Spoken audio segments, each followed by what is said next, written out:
Vamos lá de Cruzeiro, você começa a ver algumas imagens aí da partida de ontem lá no Equador, um calor danado, né? Tanto que eles se utilizaram 2 vezes da parada, né, Rafa?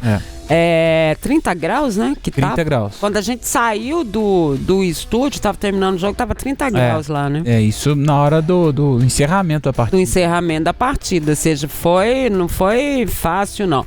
E inicialmente o Barcelona deu ares de que poderia até perturbar um pouco a vida do Cruzeiro, depois o Cruzeiro foi retomando, mas o que deixou a gente inicialmente um pouquinho surpreso foi a escalação, né? Pelo menos na questão da zaga, né? 3 modificações que o Arthur Jorge acabou fazendo e que foram excelentes. A gente pode dizer como o treinador teve a visão de jogo e ao longo da partida a gente foi vendo, né? O que a gente... o que faz talvez a gente ter ainda esperança que o Cruzeiro possa melhorar, né?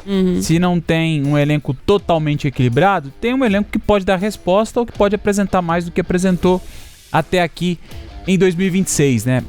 As substituições, o Fagner entrando na vaga do William. Fagner... Eu pelo menos achei o melhor em campo. Você e o Lucas elegeram o Christian, né? Não, o Kaique, melhor em campo, né? Mas o Christian também foi bem, o Christian também foi bem, né? Acho que a turma toda foi muito bem. O Fagner entrando na vaga do William, pra mim, correspondeu, deu assistência. Aliás, uma linda assistência pro gol de cabeça do Matheus Pereira. Outra mexida do Jonathan Jesus na vaga do Vidalba. O Vidalba precisava mesmo desse descanso. O Jonathan Jesus até onde conseguiu também entregou, saiu com cãibra mais forte. Ainda não tinha feito um jogo inteiro ainda. O último jogo dele, que começa como titular, foi contra o Betim, ainda na primeira fase do Campeonato Mineiro, mas ele se machuca naquele jogo daquela chuva torrencial lá em Betim, né? Joga só 15 minutos ali, então precisava de mais tempo, acabou sentindo o ritmo do jogo, o calor ontem, mas enquanto teve em campo, o Jonathan Jesus foi muito bem, na minha opinião. E a terceira mexida, outro cara que também foi muito bem ontem, o Lucas Silva, que entrou na vaga do Mateuzinho, que também precisava de um descanso. E as 3 mexidas, elas surtiram efeito. O Cruzeiro começa o jogo, como você destacou, né, sem ficar tanto com a posse da bola e com a turma da linha de frente errando muito no passe final, né, no arremate também. E aí o Cruzeiro acaba melhorando da metade do primeiro tempo para frente, né, coincidentemente depois da parada. E aí no segundo tempo o Cruzeiro acaba sendo premiado com um gol, né, aproveita o cruzamento do Fagner para a cabeçada do Matheus Pereira. E aí com 1-0 a seu favor, soube se defender, e como o próprio Matheus Pereira disse, né, o Cruzeiro soube sofrer para poder garantir essa vitória importantíssima, até porque o Boca também venceu fora de casa, né, a Católica, e os 2 times que jogaram fora de casa ontem nesse grupo D da Libertadores acabaram vencendo. Então, para mostrar a importância dessa vitória para o Cruzeiro, que agora faz o segundo jogo na próxima quarta-feira. Diante a mensagem chegou, deve ser o alerta da Defesa Civil, né? Então aí não adianta, porque tá vindo uma chuva, possibilidade de granizo. Tá vindo uma chuva danada. A gente é impressionante, né?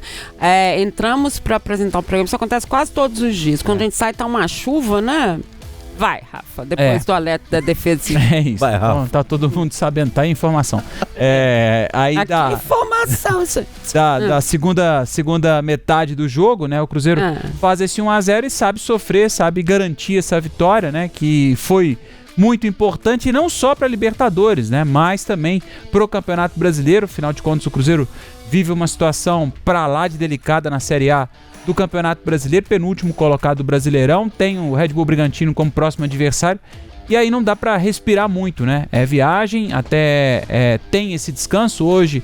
Os jogadores ainda nesse trabalho de retorno a Belo Horizonte não vão fazer nenhum tipo de atividade para começar aí sim a preparação amanhã, quinta-feira, quinta, sexta e sábado, de preparação para no domingo, né, tendo esse tempo de descanso também, pensar aí sim no Red Bull Bragantino e quem sabe conseguir a segunda vitória no Campeonato Brasileiro e tentar aí emendar uma sequência de vitórias, né, desses próximos jogos. A gente até passou essa sequência de jogos do Cruzeiro, os próximos 5, o Cruzeiro faz 4 em casa, né, então tem a oportunidade de dessa vez aproveitar de uma boa vitória, ao contrário do que aconteceu com o que aconteceu no Mineirão, diante do Vitória, né? Aquela goleada no Mineirão na estreia do Arthur Jorge, mas depois sofre uma goleada pro São Paulo, não consegue emendar na sequência, que ela aconteça agora, né? Com essa sequência de jogos em Belo Horizonte. O interessante foi que o Matheus Pereira e nem o Caio Jorge não estavam bem no jogo, né? Isso foi uma verdade e tudo mais.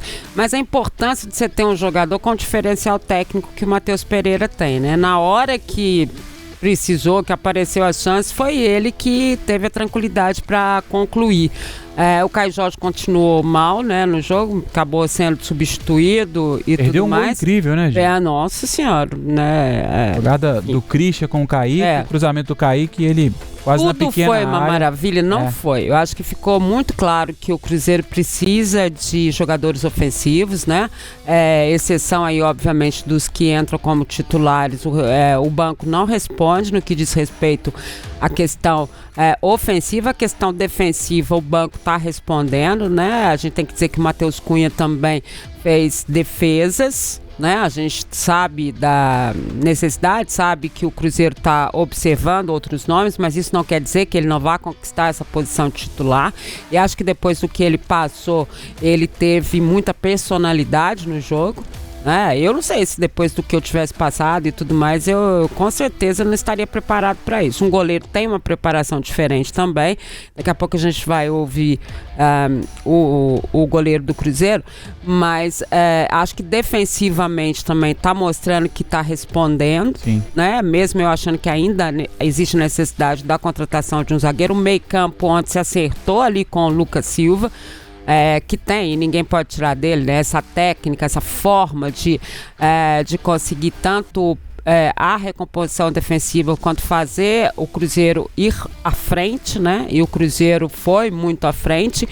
Então, as situações aconteceram ainda que é preciso observar, mas é só o terceiro jogo do treinador também, muito pouco. né? É uma coisa de observar ali, tá faltando observar mais e os jogadores também entenderem todo esse processo com ele. Então vamos ouvi-lo então, Arthur Jorge? Vamos à primeira que a gente separou aqui do Arthur Jorge, falando sobre o jogo de ontem, vai lá. A equipe demonstrou caráter, personalidade, foi também uma equipe que soube sofrer. Quando teve que sofrer, temos que valorizar isso também. Mas acima de tudo foi a equipe que mais procurou jogar, mais procurou ter o domínio do jogo. Arthur Jorge destacando um primeiro pedaço, né, da fala do Arthur Jorge. Isso. Ontem, após a vitória 1-0 diante do Barcelona. Fizemos um gol, mas eu posso recordar 4 grandes oportunidades dentro da pequena área, né? Portanto, não estou a acrescentar nada, estou a dizer efetivamente aquilo que aconteceu. Tivemos 4 oportunidades na pequena área que não conseguimos concretizar de forma estranha até. Mas, após isto, trabalhamos para ganhar, ganhamos e digo que merecemos ganhar. Concordo em tudo com o que ele falou, né? Foi mais ou menos o que a gente disse no primeiro tempo. Na verdade, a gente teve praticamente um chute de um lado e um chute de outro, né? Mais perigoso assim. Mas na segunda etapa aí o Cruzeiro conseguiu chegar mais, né? Essas 4 oportunidades, além do gol, né? Do Matheus, teve uma cobrança de lateral do Fagner, que o Caio Jorge perde gol de cabeça, né? E ainda no primeiro tempo, aí já no segundo tempo teve outra oportunidade do Caio Jorge. E a chance incrível que o Chico da Costa perdeu no finalzinho do jogo, né? A jogada do Wanderson, já sem goleiro praticamente, ele acabou jogando pra cima. Até tem uma cena que vi hoje, confesso que durante a transmissão não vi. A chuteira dele, depois que ele perde o lance, a chuteira sai do pé dele. Então não sei se atrapalhou no movimento, a chuteira acaba saindo do pé, mas não dá pra... Passar um pano? Não dá, acho que não dá mesmo. Foi atrás, assim. Velho, foi não? O passe foi um pouco forte, eu acho, atrás, mas ali é mais a posição do atacante. Tem que guardar, né? O atacante tem que... Ele já estava à frente do zagueiro, não precisava dar aquele passinho a mais. Ali, se ele só guarda a posição, que se ela vem muito esticada, dá para dar o carrinho. Ele já estava com metade do pé fora da chuteira quando começou o lance. É isso, né, Elcio? Mas... Enfim, o Elcio deveria foi ter guardado. nosso coordenador ontem no a chuteira tá bom defensivo. Alguém abaixa aí os celulares e fala, vai acontecer o quê? Isso aí não tem jeito, não. Então vocês têm que fazer igual eu só fico no grupo da Defesa Civil. Aí eles vão mandando, igual eles mandam pros jornalistas. Eu achei que mandava em todos os celulares. Não, senhora. Não, eu não fiz, nós temos que fazer o pedido. Por isso que o meu tá tocando. Tá? Agora, ó, alerta de chuva. Eu fico alerta, mas eu fico alerta no grupo da Defesa Civil dos jornalistas. Vocês querem que eu peça pra colocar vocês? É nada, cheio de grupo. Deixa eu falar aqui pra vocês. Mas é exatamente para não acontecer isso, entendeu? Porque na redação, gente, deve estar pitando tudo lá. É de todo mundo que toca. Impressionante. Enfim. O pessoal que tá assistindo a gente também apitou lá, hein? Apitou na casa de todo mundo. E todo mundo já tá sabendo. YouTube pode também? YouTube pode também. Agora, teve um lance que a gente separou até pro Fagner falar sobre isso. Durante a transmissão, o Rafa até chamou atenção, né? Não sei se foi o Rafa ou se foi o Lucas que estava narrando, o Lucas Maia.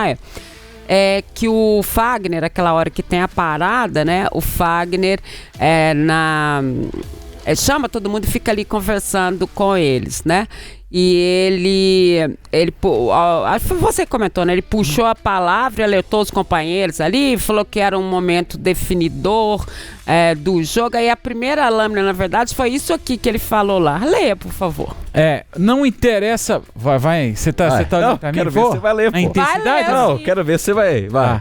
Não interessa mais o que acontece no jogo. Nós não levaremos gol. Se a gente tiver que dá bico na porra! Aí tá bola. 2 asteriscos ali. Já falou. Aí depois ele comentou. Ou seja, ele falou aqui. Se tivesse 4 mais 4, talvez eu terminaria. E ele falou aquilo que a gente está acostumado a ver, né? Bola pro mato, que o jogo é de campeonato. Que é o que tem que ser dito mesmo, né? Ali não tinha mais jogo, a verdade é essa. Aí já na entrevista, ele explicou, né? Aí já na entrevista, não dentro de campo, o Fagner disse que é muito difícil você vir jogar aqui. A gente saiu na frente, que muitas das vezes é mais difícil de acontecer naquele momento do jogo. Eu, como um pouco mais experiente, achei que tinha que falar, porque às vezes a gente começa a sentir um pouco do cansaço do jogo, da viagem, mas é a hora de você fazer de tudo para sair com a vitória. Todo mundo deu o seu máximo em campo. Aí o Fagner explicando um pouquinho, né, daquela fala, mas aquilo acontece muito. E aqui ele falou da experiência, que foi o que a gente falou quando da divulgação da escalação dele, né? Como que a experiência é importante em jogos como esse. E ali ele sentiu, ele chamou eles e falou assim, acabou! Não vai acontecer mais. Que é uma coisa que o Cruzeiro tem essa desconcentração em alguns momentos. A gente viu isso muito esse ano. Nossa, demais. E aí ele falou, acabou, não vai ter isso. E inclusive o treinador até afastou e deixou eles resolverem lá. Ele falou, o quê? Eu que vou meter nessa história? A experiência não só dele, né, Di, mas como a do Lucas Silva. Também, o Lucas Silva... Quando saiu a escalação, até torci um pouquinho o nariz, porque eu não gosto muito do Lucas Silva ali como um primeiro volante. Mas eu gosto. Ele não é, né? Ele não é um primeiro volante de função, mas eu gosto da presença do Lucas Silva no time, como esse exemplo de liderança, como esse exemplo de experiência. E eu acho que o Lucas Silva ele passa muito isso. Mas a entrada do Jonathan Jesus, do Fagner e do Lucas Silva. Mudou por completo. Mudou muito o time. Tô falando que na próxima partida diante do Bragantino, por exemplo, eles têm que entrar de titular? Não tô cravando isso. Mas é mais uma chance pro Arthur Jorge observar como que tá ali a situação, dependendo da mais oportunidade pro Jonathan Jesus, que é um menino que tá aí no Cruzeiro, mas nunca tem tanto destaque, começa a ter uma sequência boa. E um outro ponto, né, Rafa, porque o Jonathan Jesus, ele entrou naquela partida diante do Betim, saiu sentindo câimbras e entrou na última partida nos últimos 15 minutos, não foi? Sim, contra o São Paulo. Então ele tinha, vamos supor, 30 minutos na temporada inteira. É muito pouco para um atleta já chegar e jogar praticamente os 90 minutos, que foi o que o Jonathan Jesus fez. E fez bem, com segurança. Então, assim, é claro que tem problemas ainda que precisam ser ajustados. O Matheus Pereira, muito sumido no primeiro tempo também. Não só no primeiro, mas no segundo também. Ele ficou o jogo todo, né? Aí, graças a Deus, ele apareceu na hora do gol, né? A pessoa apareceu na hora certa, né? O Caio Jorge também ali com muita dificuldade na finalização. Foi muito mal. Essa última linha, né? Esse último terço do campo, o pessoal tava com muita dificuldade de finalizar. E, querendo ou não, pode pagar muito caro por isso ao longo da temporada. Hoje estava assistindo os programas, né, que rolam, debatendo, e essa vitória pro Cruzeiro, daqui a pouco a gente vai trazer também dos outros times brasileiros, assim, foi importantíssima. Nenhum time brasileiro perdeu, o Cruzeiro venceu, mas não convenceu ainda. Mas garantiu 3 pontos que são essenciais para continuar aí na temporada. Sem dúvida nenhuma, foi assim, acho que para todo mundo um momento de superação, né? E a superação, ela traz benefícios para todas as competições, né? Acho que o Cruzeiro precisava disso. A gente ouviu muito depois do jogo do São Paulo, toda a mídia que falou sobre o jogo, né, de fora daqui, que não acompanha da forma como a gente acompanha, eles tiveram uma leitura muito parecida com a que a gente tem, né? Que a determinação do Cruzeiro estava faltando, né? Aquela coisa mesmo, aquele espírito de eu vou resolver aqui, tá comigo, chama a situação para você, né? Procura você resolver. Eles acharam também que o Cruzeiro praticamente estava aceitando muito fácil o jogo, o resultado, e o que acabou surpreendendo muita gente. Então acho que para todo mundo foi importante. Foi muito importante, assim, o Cruzeiro foi encontrando também espaço para contra-atacar, e a gente até falava antes do Matheus Cunha, né? Ele estava muito seguro. Eu estava até vendo um tweet do nosso colega de imprensa, né, do Henrique Fernandes, ele repercutindo sobre essa questão do Cássio e também do Matheus Cunha, e foi um ponto que ficou uma pulguinha atrás da minha orelha, porque olha, a pior defesa do campeonato, vamos pegar pro Campeonato Brasileiro, expandindo um pouquinho mais, sofreu 20 gols, que é no caso do Cruzeiro. Foram 10 gols com o Cássio, 10 com o Matheus Cunha. O Cássio jogou 480 minutos, o Matheus Cunha 561 minutos. O Cássio tomou gol a cada 48 minutos e o Matheus Cunha a cada 56. Então, assim, ele até falou assim, cortina de fumaça. E eu até assino embaixo do que ele fala, porque é muito fácil você pegar ali o elo mais vulnerável. Até comentei isso ontem aqui no programa. O Matheus Cunha que tá ali exposto às críticas, porque ele que falha no último lance. Mas quem falhou antes? Ficar querendo colocar a culpa num cara que chegou realmente para ser o titular, para ser o reserva do Cássio, porque quem tava antes, que era o Léo Aragão, não passava confiança nenhuma. Se o Matheus Cunha não passa pro torcedor, o Léo Aragão passava menos ainda. Mas ele chegou para assumir essa bronca, gente. É um cara que teve uma minutagem bem ok no Flamengo, desempenhou um bom futebol lá. Eu ainda acho que tem que ter paciência, e que o problema não é só o Matheus Cunha. Pode ser um dos problemas, mas ele não pode ficar levando a única culpa, não. Mas pra goleiro, gente, se ele não ficar firmar, né? Lá, danou-se, né? Mas não vai ter jeito. Já falei ontem na transmissão, não tem como, tem que esperar, e tomara que esse jogo dê uma outra situação pra ele. Fala. Dá um pitaco também? Pode. Por gentileza, me corrijam se eu estiver errado, ou se eu falar uma bobagem aqui. Eu comentava com meu primo ontem, né? Meu primo cruzeirense, o Rafa. Um nome maravilhoso, né? Rafael. Obrigado. Mas eu disse pra ele, eu vi o Rafa Nobre principalmente, eu não vi dos jogos que eu assisti o Christian fazer uma partida ruim. Que coisa impressionante, né? A gente comentou isso ontem na transmissão. Você estava ouvindo a gente? Também estava. Não, fiquei com raiva que vocês falaram na hora do Tempo Esporte. Mas a gente falou dele também na transmissão, uma pena que ele não ouviu. Mas a gente estava falando isso, né? O Christian é impressionante. A gente comentou ontem aqui no programa e comentou na transmissão. Ele, nesse momento, ele é muito mais ofensivo, né? Mas defensivamente também ele é importantíssimo pro Cruzeiro. Ele faz tudo, né? E ontem ele foi muito bem também, né? Ele defensivamente consegue entregar, e ele consegue ser muito equilibrado, porque ofensivamente ajuda muito. Um cara que aprendeu e descobriu essa posição com o Leonardo Jardim, né? Ele veio do Atlético Paranaense pra cá como volante e acaba despontando aí como um ponta, mas é um cara que tá em todo lugar do campo, né? Tem um preparo físico absurdo, uma entrega enorme. Se tem um cara que do ano passado pra cá não caiu, foi o Christian, né? Mesmo com essa mudança de técnico, consegue se adaptar e vai no pulmão, no fôlego mesmo, entregando o que consegue entregar, e a cada jogo que passa, tecnicamente melhora, né? Consegue ontem, desse lance que a gente cita, que o Caio Jorge perde, um gol incrível, né, no segundo tempo. É da jogadaça, né? É uma jogadaça dele que vai calcanhar, né? É o calcanhar dele que deixa o Christian, o Kaique à vontade para poder servir o Caio Jorge, né? Seria um golaço com a participação do Christian, de uma jogada técnica, né? Porque geralmente a gente vê ele nessa entrega mais física que técnica, mas a cada jogo que passa, melhor tecnicamente. Como que eu vou dizer assim, até injusto dizer que ele não é técnico. Muita gente fala que ele é muito mais voluntarioso, mas ele é muito técnico, muito técnico. Reginaldo Ramos, youtube.com/otempo, youtube.com/@otempo esportes. Vai mandando sua mensagem, dê o seu like. Tá gostando do programa? Então manda aí o seu like, mande a sua mensagem. O Reginaldo gostou do Jonathan Jesus, que ele falou que foi super bem ontem, principalmente nas bolas aéreas. A gente sabia que quando ele tinha entrado tinha essa questão, né? Gostou muito do Fagner também, melhor que o William, segundo ele ali na questão da lateral. Gostou do Lucas Silva também, que ele falou que foi muito bem no meio campo, passes e desarmes precisos. Então todo mundo está na mesma opinião por aqui. O Afonso Scarlatelli, Lucas Silva é raiz e não pode ficar na reserva junto com o Fagner, tem muita experiência na Libertadores. Acho que a gente vai ter que aprender com essa questão desse time do Cruzeiro nesse momento, e principalmente quando não dá para contratar, né, Rafa? E eles vão rodar um pouco, né? Ah, sim. A gente não vai definir assim, fulano é titular, ciclano é titular, vai ser complicado, né? Eu acho que muito por conta dessa sequência de jogos. Né? Eu acho. O Arthur, ele, pra gente entender, e à medida que a gente vai conhecendo um pouquinho mais do trabalho do português, né? A gente vai percebendo algumas características. O Fagner ontem disse que soube da titularidade 1 hora antes da partida. Foi. Né?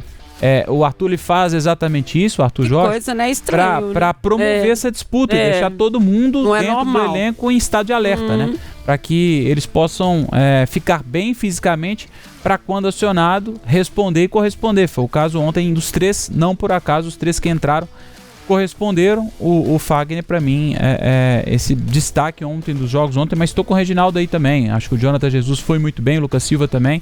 Não por acaso os caras que entraram nesse time.